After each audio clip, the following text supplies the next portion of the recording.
This is America ReFramed Digital, and I'm your host, Natasha Del Toro.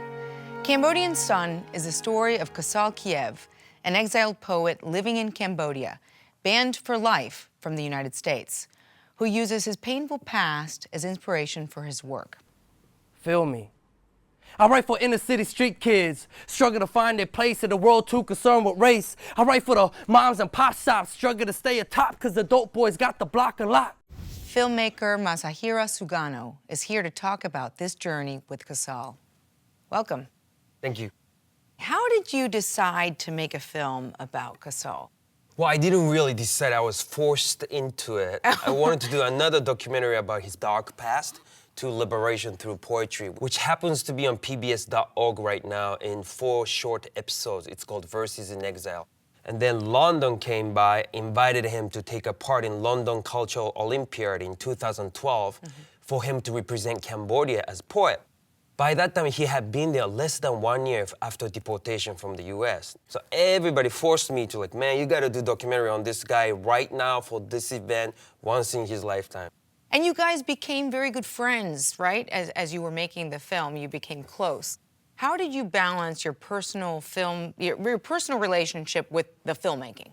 My relationship with Kosal is that we are artists. I am a filmmaker, he's a poet. So we have mutual respect. He was a troubled child who was gangbanging, was arrested and found guilty for 2 counts of attempted murder at the age of 16. He did 14 years in some of the most notorious prisons in California, survived it all through the power of poetry. He liberated himself through the power of art at one point after doing 1.5 years in solitary confinement at the age of 20.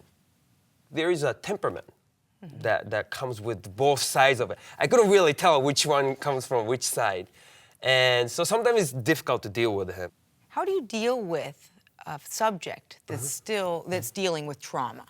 People with trauma often turns that into enormous power and, like this blast of energy through which they can express their loneliness and anger, like in his case, through his spoken poetry.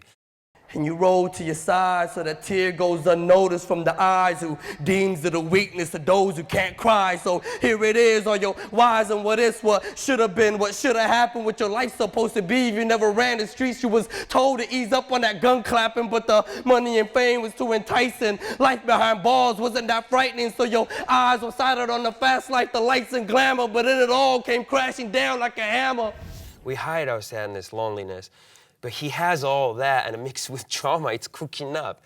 But he knows at least how to channel that through poetry, and he really connects with people, especially young people who might be wondering about their lives, low self-esteem, troubled, So I think it's actually, he knows how to turn it into positive energy, and I think that's what I'm drawn to.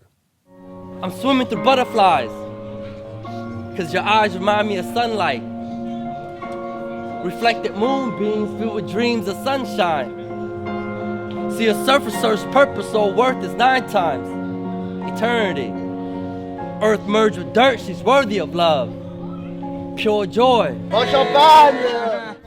It has a very poetic structure to it. I mean, is that intentional? Were you trying to match the structure of the film to Kosal's poetry? Actually, I never had that intention, but I'm interesting that you pointed out. From the very early on, when I started mixing those talking head shots or interviews with other things and all that, and that was the only first time I started doing this kind of documentary, I realized I'm editing like a DJ. 2 turntables, you're like mixing it. It felt like I'm just, doing the like scratching and all that. I felt like I'm doing that. Like DJ kind of handling of the footage is how I felt. And I kind of knew that's what I had to do. I had to mix it. That's how I felt. Instead of editing it, I had to mix it. What did you learn about Kosal and other deportees making this film? Under the Obama administration, 400,000 people in 2011, 400,000 people deported. So to me, it's nothing but a part of xenophobia, hatred of the other.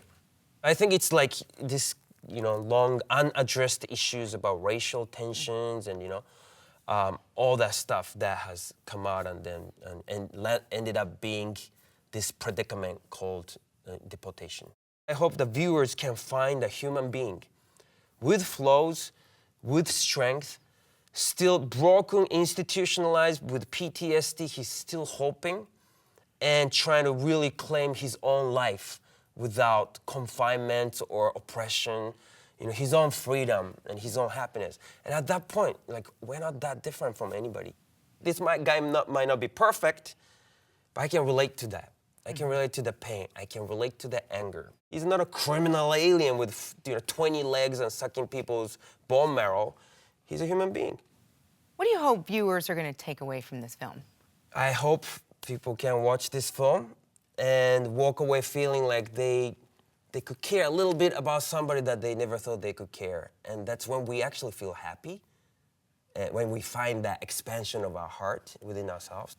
Masa, thank you so much for being here and for making this terrific film. Thank you. That was Masahiro Sugano, director of the documentary Cambodian Son. Thanks for checking out America ReFramed Digital.